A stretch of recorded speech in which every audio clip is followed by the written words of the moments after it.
You're listening to the SMSF Academy podcast, and this is episode 29.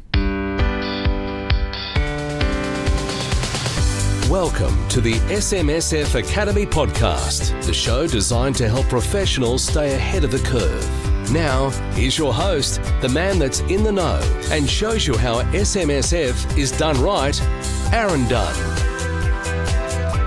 Hey there folks, Aaron Dunn here from the SMSF Academy, and thank you for joining me in this week's podcast, our second for 2018. We had some wonderful feedback from our first podcast of the year. It's actually been one of the highest viewed podcasts that we've actually had, where we looked at 8 things that you should be focusing on with your SMSF business in 2018. So if you haven't spent the time looking at that, I would strongly suggest that you do so. Today I want to delve in a little bit deeper into this requirement around taking pension payments post-reforms. We have spoken about this at length through some webinar training late in 2017, but more importantly, I wanted to really delve into the documentation that is required based upon the decisions that an individual may make where they intend on taking more than the minimum pension, because I continue to see when we speak to practitioners a lack of understanding when it comes to the documentation and the prioritization that we're putting in play around, again, where that individual wants to take more than the minimum pension. We did, of course, see the ATO provide us with some really important guidance in the lead up to the introduction of the superannuation reforms in Practical Compliance Guidance, PCG 2017-5, and in particular, what the Commissioner deemed to be a valid commutation. And in that approach, they provided us with the expectation upon the Commissioner as to what they would see as being a valid request by the member to commute and acceptance by the trustee in respect to that commutation. And importantly, it didn't require any specific amounts to be determined at that point in time, but it did require a process to be followed, which talked about the requirements of it being made in writing,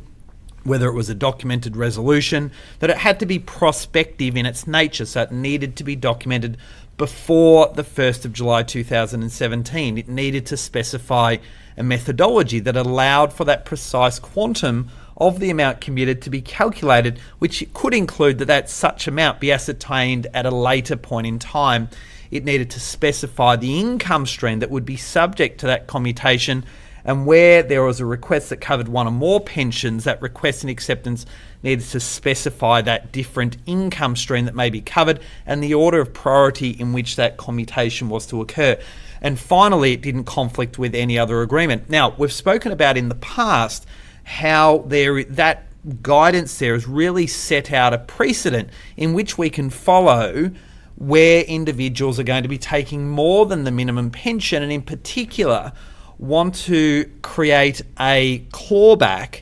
event against the member's transfer balance cap. Importantly, though, we need to distinguish, and we've spoken again in the past about this prioritisation of cashing benefits where there is more than the minimum pension to be taken for the year, because we may have, in some instances, individuals that have had to comply with that transfer balance cap, but they've retained benefits inside the accumulation account. So therefore, when we look at this prioritisation of taking benefits, we would be, one, establishing that we are going to be taking the minimum pension obligation, because of course that is going to give us our earnings tax exemption on our retirement phase income streams. Secondly, we were then going to focus on drawing down benefits from the member's accumulation account. And the rationale behind that is that we're wanting to increase the level of tax exemption going forward, so in respect to the remainder of that income year, and then also in future years, by basically drawing down on the accumulation benefits until such a time that those accumulation benefits have been fully utilised. And then when we have exhausted the capital that is sitting inside that member's accumulation account, we would then look towards undertaking a partial commutation, which would, of course, then, when we have that partial commutation whilst the pension doesn't cease, so referencing back to the Commissioner's views in TR 2013-5, what we are therefore doing here is then complying with what the Commissioner has previously indicated within that PCG 2017-5. And in particular, in respect to that view, we're looking to ensure that we get that debit against the transfer balance cap, which is important for specific members where either they are over the transfer balance cap themselves or has utilised the transfer balance cap, or where we have a husband and wife situation in particular where the combination of those two, from an estate planning point of view, where the combination of those two amounts is greater than that transfer balance cap, will mean that if that pension was to revert either automatically as a reversionary beneficiary, or where that tax-dependent beneficiary would have the right to commence an income stream with that death benefit, it is going to therefore create potentially a transfer balance cap issue for that member that they would need to resolve. So by undertaking these partial commutations, it would be, of course, allowing us to reduce the benefit of that member, and therefore if they were to receive any future benefit themselves, they would be able to absorb a greater amount of that reversionary income stream or death benefit pension to them. One of the things that I've seen, like I mentioned, is that we're getting a lot of confusion in conversations with individuals around the documentation that needs to occur. And what we've now done, and we've included this inside the blog post as well, in addition to what we have now incorporated into the documents that we prepare, is to really understand how you need to be documenting each of these processes. Because first and foremost, when we prepare our annual calculation around our annual pension review, we do of course create the necessary annual trustee minute that states the minimum pension obligation. So regardless of the decisions that are happening in respect to any above minimum payments amounts, we do need to of course document the decisions and calculation that has occurred in respect to that member's income stream for the coming year. So we'd be looking clearly at their account balance of that superannuation income stream interest, multiplying it by the pension valuation factor based upon that member's age at the 1st of July, and notating that as part of that trustee minute or resolution as I spoke about, and we would then look to get some form of confirmation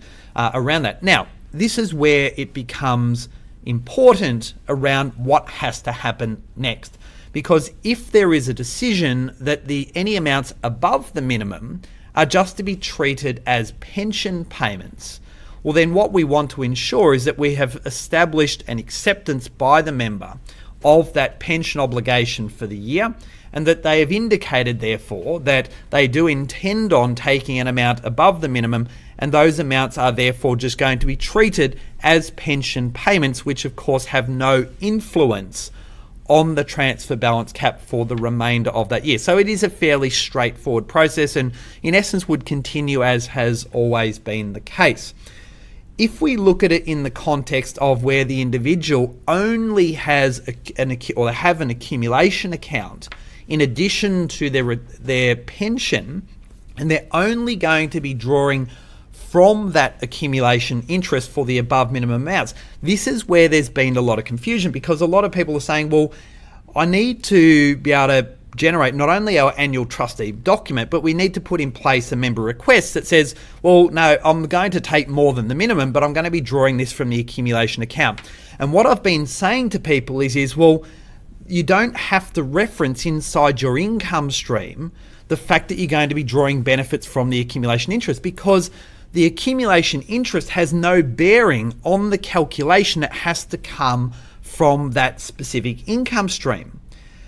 Therefore, if it has no bearing on the income stream, there is no further action that is required in respect to amounts that are going to come out of that accumulation account in respect to here, the annual reporting or the annual calculation of that pension. However, when the event occurs where the individual's wanting to take an amount out of the accumulation account, of course, we should therefore then be putting in the specific request for that amount to be coming out as a lump sum payment. So the only other documents here, in essence, that would need to be created are at the time where the lump sum request would be occurring, because we are no longer impacting the pension because we've satisfied the minimum for that particular year, and that is all that we're intending on doing. And of course, if we're not impacting the pension, there is going to be no requirements around the transfer balance cap either. Now, in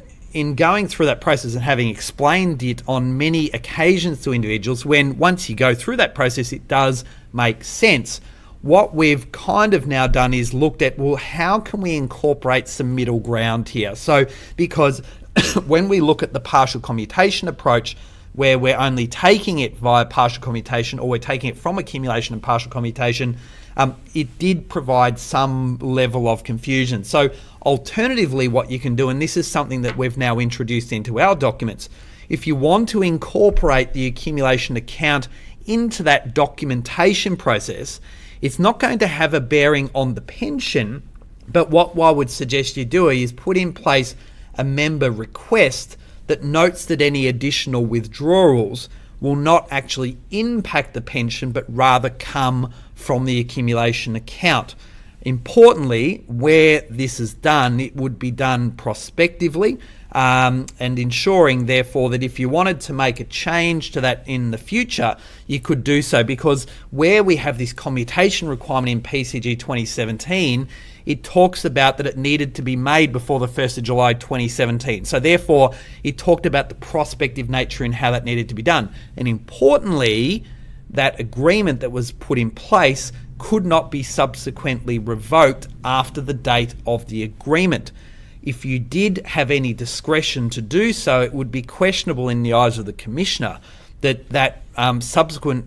revoking of that agreement therefore meant that you didn't have a commutation at all, and therefore those amounts would be deemed to be pension payments. So it is very important in the context of a partial commutation that it is a set in stone decision. But in respect to the members accumulation account, if you then wanted to ultimately treat it as a pension payment, or maybe even as a commutation, as long as you take a prospective approach to it and don't try and do it after the fact, you could arguably therefore make a change in the future if you didn't want to have it as an accumulation account withdrawal. So just to summarise there, I don't see it being particularly important that you need to prepare another document other than the minimum pension obligation until the point in time where that withdrawal actually comes out as an amount to be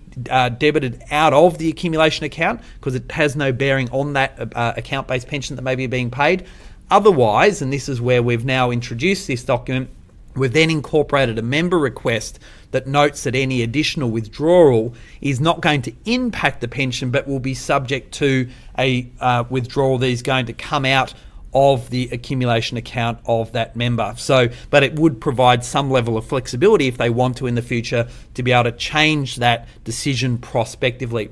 And this is then where the shift occurs when we now look at it where we may not have an accumulation account, and therefore we're taking a partial commutation to strike that debit against the transfer balance cap. So of course we have our annual preparation of the trustee minute that states what that minimum pension obligation is. And then what we're going to do is, go again referencing back to the PCG 2017-5, we need to put in place a member request and trustee acceptance. So the second step here is to put in place the member request, notifying the trustee of their intention to treat the above minimum pension requirement in such a way. And that trustee resolution therefore needs to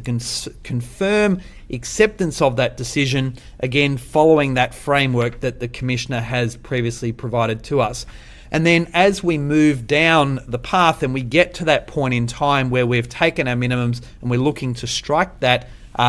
that debit against the transfer balance cap as a commutation, we would then provide the further trustee minute and notification to the member at the time of that payment, which would of course also incorporate the transfer balance account reporting requirements. But as I mentioned before, the decision that is being done here, if we follow to the letter of the law, the requirements that the Commissioner has put out in that practical compliance guidance, the agreement here could not be subsequently revoked or altered by the member after the date of the agreement has been made. And that is because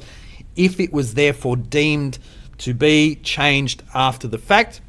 the Commissioner could clearly then go back and say, well, it is but just a pension payment, and therefore you would have no right or entitlement to create that transfer balance debit in respect to that partial commutation. And then when we get to the final one here, which is where we may have a combination of both accumulation and partial commutation, so an amount is to be exhausted or is to be taken from the accumulation and ultimately exhausts that accumulation account, and therefore any subsequent amounts would come out of partial commutation. Well, we need to combine these two things, and this is where we would be looking at some form of prioritisation being established in that documentation. So again, above and beyond the calculation that is done by the trustees around the minimum pension obligation, the member request here would need to establish their intention or in terms of how they're going to take that amount, also establishing the prioritisation of how those benefits are to be applied. The resolution would accept